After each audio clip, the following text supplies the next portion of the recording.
Bonsoir chers internautes, bienvenue dans Mendy Nailer. Aujourd'hui, j'ai le plaisir de recevoir sur ce plateau un grand homme qu'on ne plaisante plus ici à Fatick.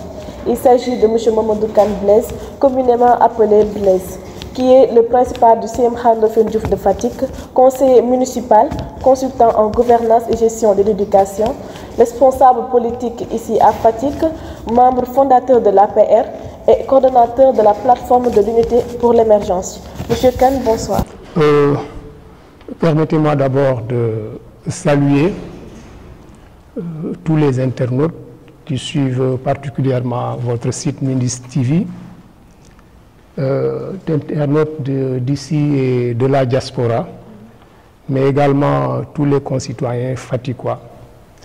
Et vous dire, vous remercier de l'honneur que vous me faites d'être le premier invité de cette émission et souhaiter également un plein succès à l'émission, mais également un plein succès à votre site, tout en remerciant votre directeur, qui est un ami, M. Bokardien, avec qui je partage beaucoup de choses, mais également votre promoteur, Ousmane Bourgadjou, qui est également un jeune frère et un neveu.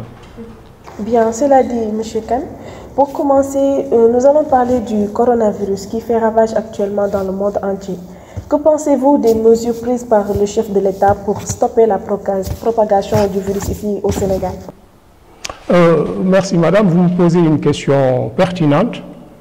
Je crois qu'avant d'aborder la stratégie du président de la République face à la pandémie de la Covid-19, il y a un certain nombre de choses que je voudrais d'abord clarifier concernant la pandémie.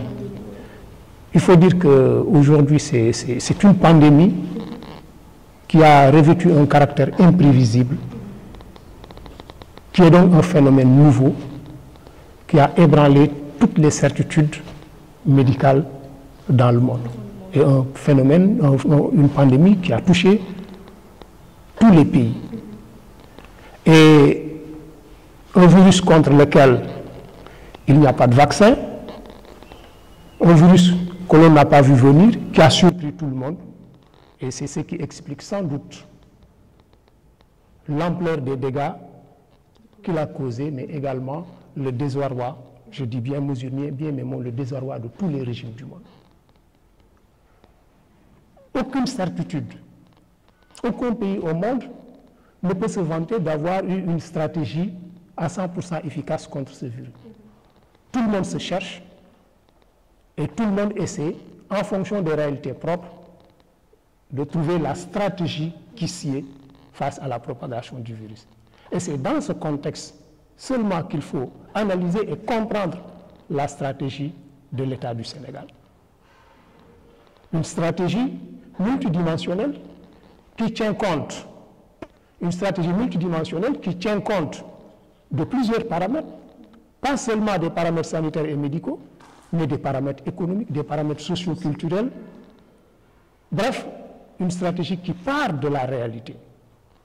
Et c'est pourquoi donc, quel que soit le jugement que l'on puisse porter à cette stratégie, il faut se garder des critiques faciles, mais surtout des comparaisons trompeuses, qui consistent à dire que tel pays a fait ceci, tel pays a fait ceci, le Sénégal n'a pas fait cela.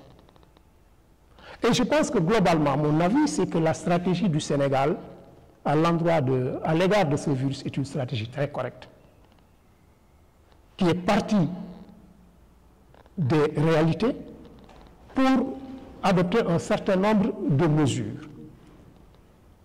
Il faut dire que depuis l'avènement du premier cas de coronavirus, le 2 mars, je crois bien, quelques jours après seulement, le Sénégal a mis en branle une stratégie qui a consisté à la fermeture des frontières. Parce que tout simplement, à cette époque, les cas étaient des cas importés. Il fallait donc stopper les frontières pour freiner l'importation du virus. Mais avec le développement des contacts et les cas communautaires, il fallait une stratégie endogène. Et c'est dans ce sens qu'il faut situer l'état d'urgence, mais également le couvre-feu instauré. qui, après un certain moment, ont connu un allègement. Donc on dit, mais on a allégé au moment où le virus a connu une propagation beaucoup plus importante. Mais il faut dire que quand le gouvernement a commencé à alléger les mesures prises, cela a coïncidé avec un contexte où nous avions eu une meilleure connaissance de la maladie, du virus. Mais également, cela a tenu compte de l'environnement social, de l'environnement économique, de l'environnement culturel. Vous savez très bien que les mesures de l'état d'urgence et les mesures restrictives qui ont été édictées ont eu un impact dans le vécu quotidien des Sénégalais. Aussi bien au plan de leurs croyances religieuses, mais également au plan de leur vie de tous les jours, au plan économique. Et c'est ce qui a expliqué, avec la connaissance, la meilleure connaissance du virus, avec l'avis des experts multisectoriels, l'assouplissement des mesures. J'entendais beaucoup dire que le président, le régime a reculé face aux manifestations populaires qui ont exigé, la levée du couvre-feu et autre chose. Mais je crois que les gens se trompent parce que le gouvernement, le régime n'est pas en guerre contre les populations, mais il est en guerre contre le virus. Et par conséquent donc, c'est face au virus qu'il faut combattre. Et la stratégie du gouvernement, comme quelqu'un a eu à le dire et que j'aime beaucoup, n'a pas été une stratégie fixe, figée. C'est comme dans une guerre. Dans une guerre, il y a deux options. Il y a la guerre des tranchées, où je suis là en face de l'ennemi, mais il y a la guerre de mouvement, qui est une guerre plus dynamique, une guerre plus subtile, où on essaie de prendre l'ennemi par le revers, où on essaie de développer des stratégies d'endiguement, des stratégies de contournement, mais des stratégies de neutralisation de l'ennemi. Et je crois que ça a été la stratégie du gouvernement. Comment voulez-vous que le gouvernement soit sourd à l'écoute des populations? Je crois même que c'est une très très bonne chose que les gouvernements aient pu être à l'écoute des populations qui sont sorties pour réclamer un allègement des mesures restrictives.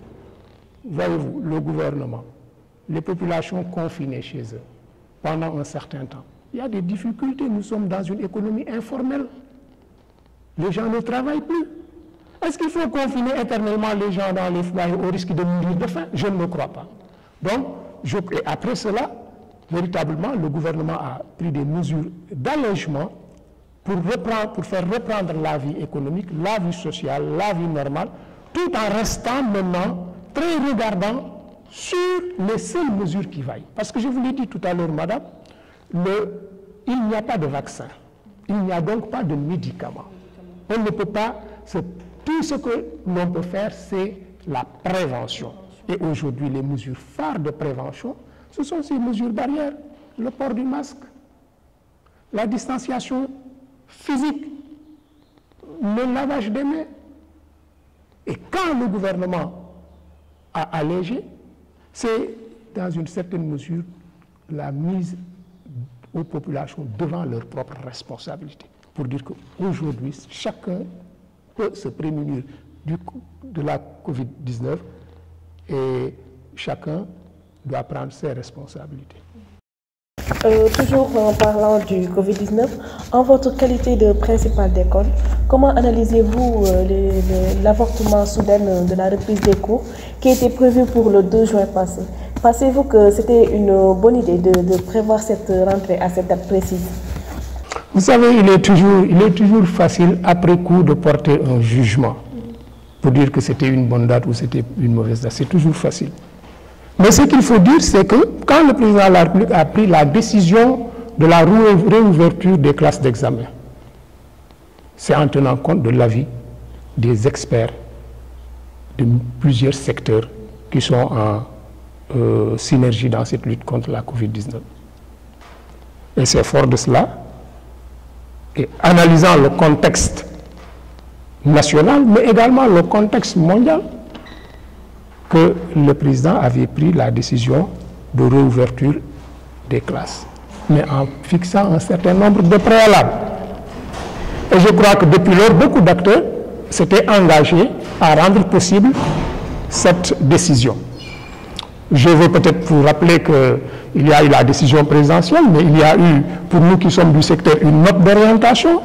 Hein? Il y a eu le PON, le protocole opérationnel normalisé, que l'on appelle le protocole sanitaire. Donc depuis la décision présidentielle, il y a eu un certain nombre une certaine dynamique s'est mise en place avec la note d'orientation interministérielle, l'élaboration d'un protocole d'opération opératoire normalisé, ce qu'on appelle le protocole sanitaire, des directives des structures déconcentrées, mais également il a été demandé à tous les chefs d'établissement d'élaborer un plan de reprise des cours.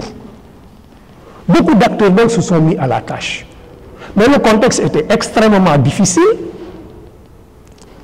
et la réussite de cette ouverture du 2 juin nécessitait une préparation chirurgicale sur tous les plans. Aucun aspect ne devait être négligé, or il y avait beaucoup de facteurs de risque. De très bonnes dispositions ont été prises, aussi bien au niveau central, au niveau déconcentré qu'au niveau opérationnel. De bonnes dispositions ont été prises, mais il y a eu également des dispositions qui n'ont pas été, à mon avis, correctement prises. Et ils ont impacté sur la reprise. Je veux parler essentiellement du transport des enseignants.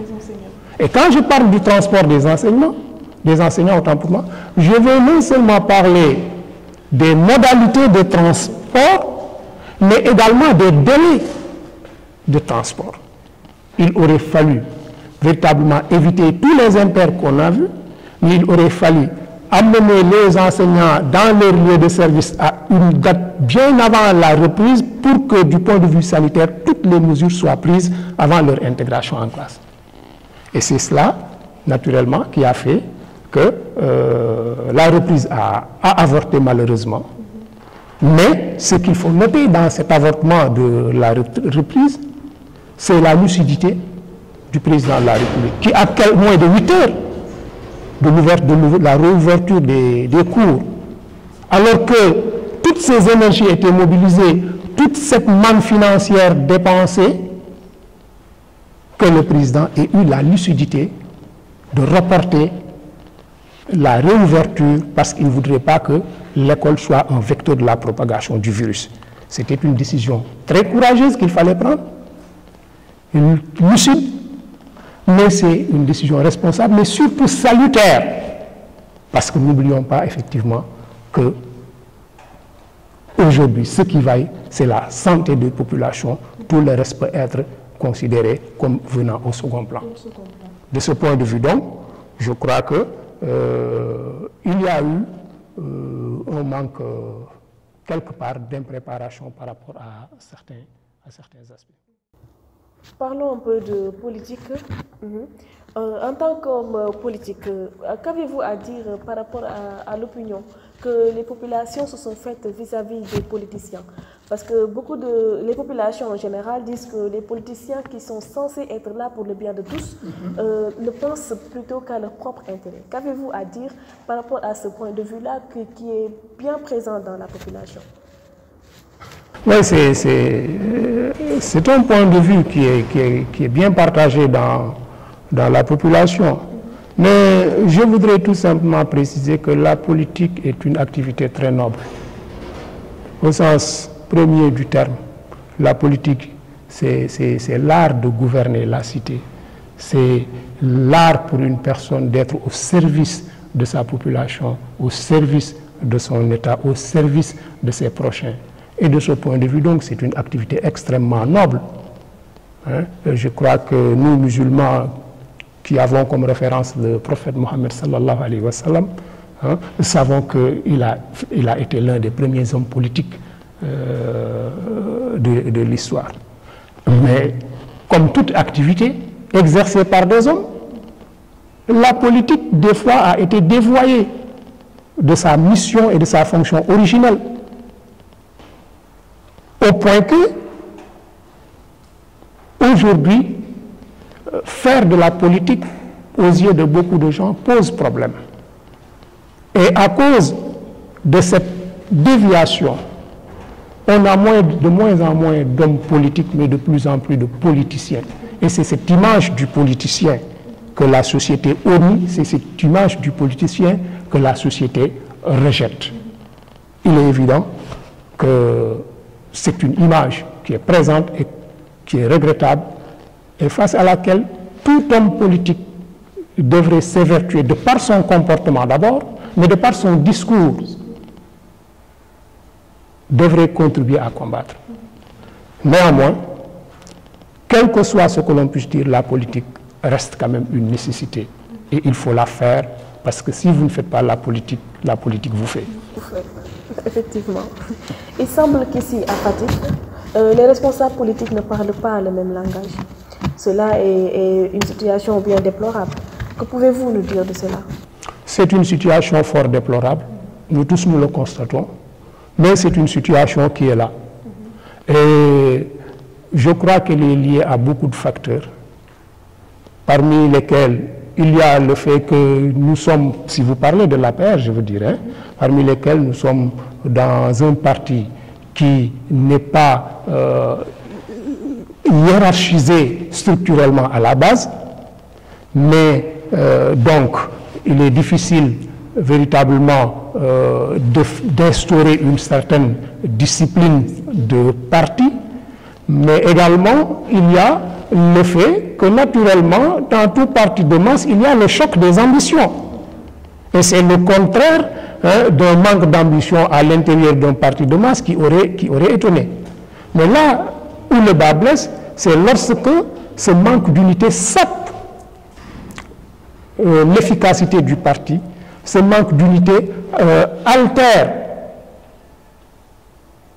toutes les énergies qui auraient pu être mobilisées pour le développement de la cité.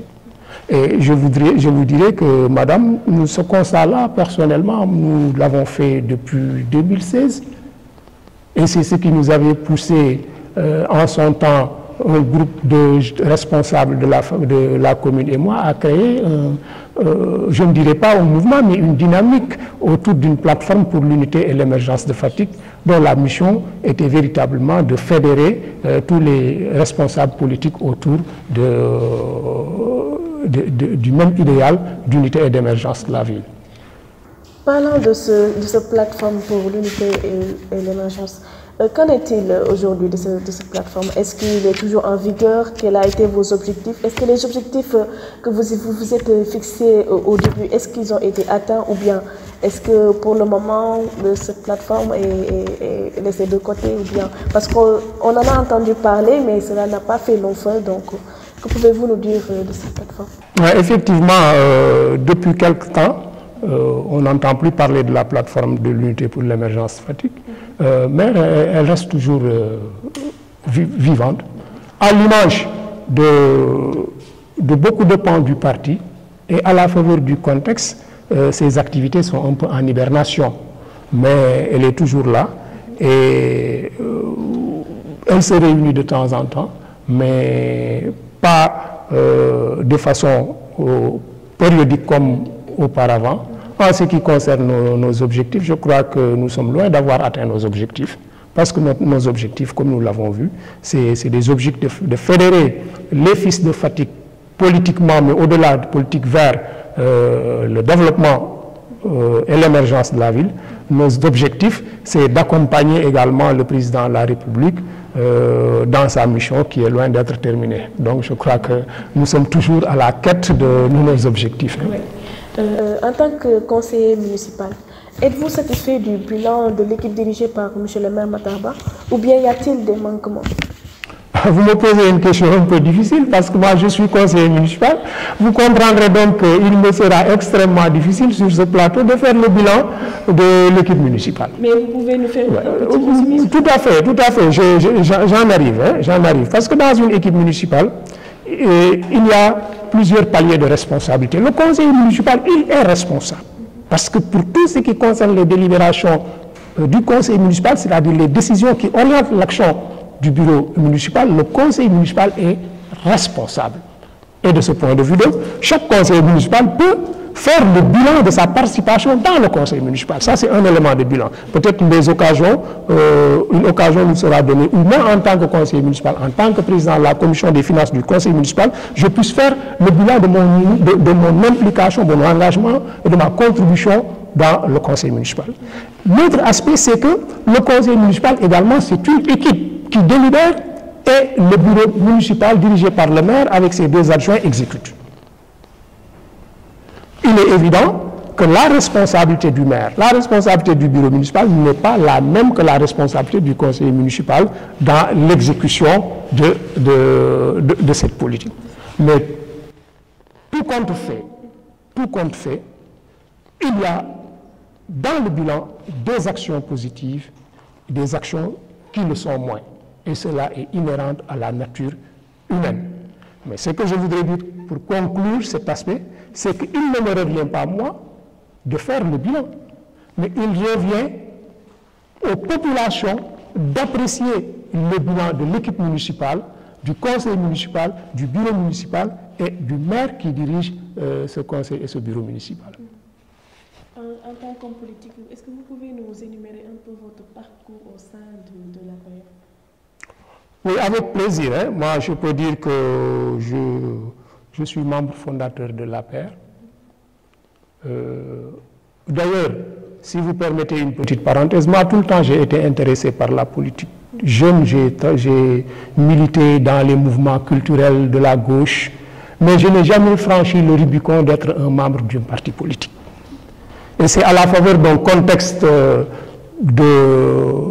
diabolisation, de liquidation planifiée de Macky Sall au niveau du PDS, qu'une certaine fibre sentimentale, qu'une certaine fibre familiale, une certaine fibre amicale m'a secoué et m'a obligé donc à franchir le Rubicon qui est de m'engager dans un parti, c'est-à-dire l'APR.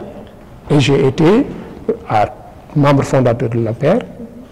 J'ai participé à toutes les batailles, à tous les combats qui se sont menés au niveau de l'APR, ici dans la commune de Fatick, parce que c'est ici que je milite. Et je pense avoir donné le mieux de moi-même pour ce parti-là.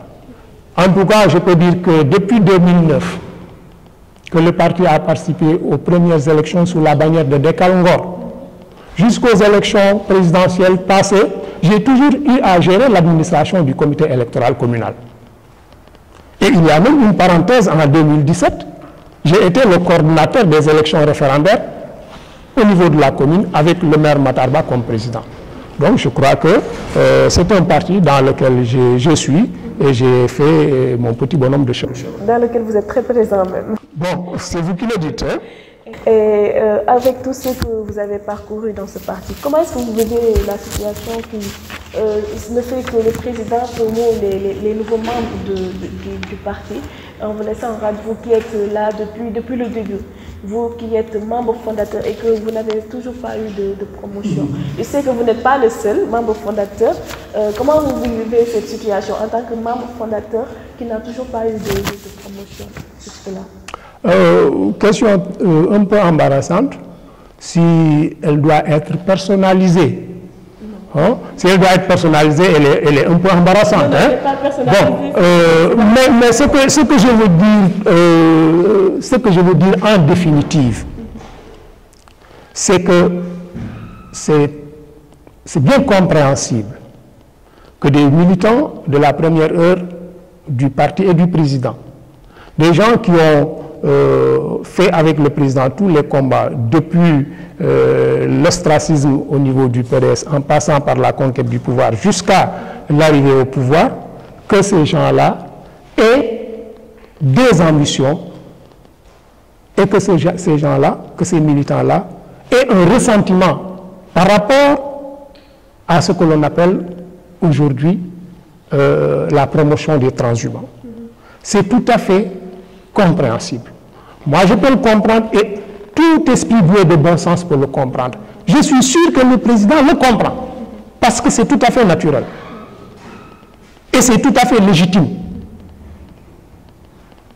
Mais au-delà de ça, il faut dire que le militant que je suis, que vous considérez comme étant dans cette situation, c'est des dizaines, des centaines, voire des milliers de gens qui sont dans cette situation. Et tout le monde ne peut pas être servi. Ça, c'est bien. Je mets servi entre guillemets.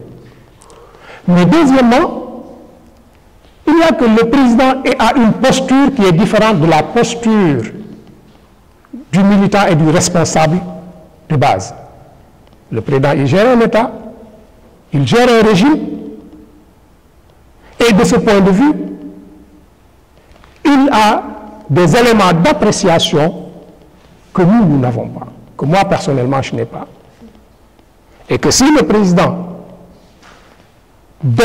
qui a quand même le pouvoir discrétionnaire de nommer qui il veut aux emplois civils et militaires, nomme des Sénégalais, fut-il des transhumants, c'est parce que quelque part, il trouve un bien fondé à ces décisions-là. Et de ce point de vue, donc, moi je le comprends parfaitement. Autre élément, pour résumer, je crois que le président devrait davantage être à l'écoute de ces gens-là parce que légitimement, ils sont fondés à avoir un ressentiment. Et que l'intérêt du parti, l'intérêt du président, et nous considérons que c'est également l'intérêt du régime, c'est de s'asseoir, c'est de marcher sur ces deux jambes, à savoir la consolidation, la fidélisation des militants de première heure et l'élargissement. Parce qu'il ne sert à rien de penser que les seuls militants de l'APR peuvent gagner toutes les batailles, ont gagné ou peuvent gagner toutes les batailles électorales que l'APR a menées ou aura à mener. Mais il est également trop risqué et trop illusoire de penser que les nouveaux venus, entre guillemets, qui n'ont pas eu à être les artisans des batailles et des victoires antérieures, seront plus déterminants que les anciens par rapport à l'entreprise de consolidation et d'élargissement du parti. Et c'est pourquoi, véritablement, moi je voudrais que le président ait une oreille beaucoup plus attentive à ces gens-là qui, contre vents et marées, ont été avec lui et dont il est sûr de leur fidélité et de leur loyauté en le parti derrière lui tant qu'il sera au régime. Pour revenir au Covid-19, dans l'éducation toujours, pensez-vous qu'il soit possible de terminer cette année scolaire? Bon, vous parlez peut-être du débat sur l'année blanche ou autre. Parce qu'il y a beaucoup de questions qui se posent. C'est très possible. Je crois que l'année blanche peut être évitée, mais à des conditions. La première condition, c'est d'entamer une dynamique de concertation participative et inclusive de tous les acteurs du système éducatif, du niveau central jusqu'au niveau opérationnel, c'est-à-dire au chef d'établissement et au directeur d'école. Ça, c'est la condition sans laquelle toute tentative de solution pouvait être vaine. Deuxièmement, il y a des gens qui parlent de choses qu'ils ne maîtrisent pas. Et c'est ça le drame du Sénégal. Je vais vous faire une confidence. Vous savez que l'année scolaire normale, c'est 27 semaines effectives de cours. Si vous voulez, je peux vous les dire, c'est les 4 semaines d'octobre, les 4 semaines de novembre, les 3 semaines de décembre, les 4 semaines de janvier. C'est ça le premier trimestre, ça fait 15 semaines. Les les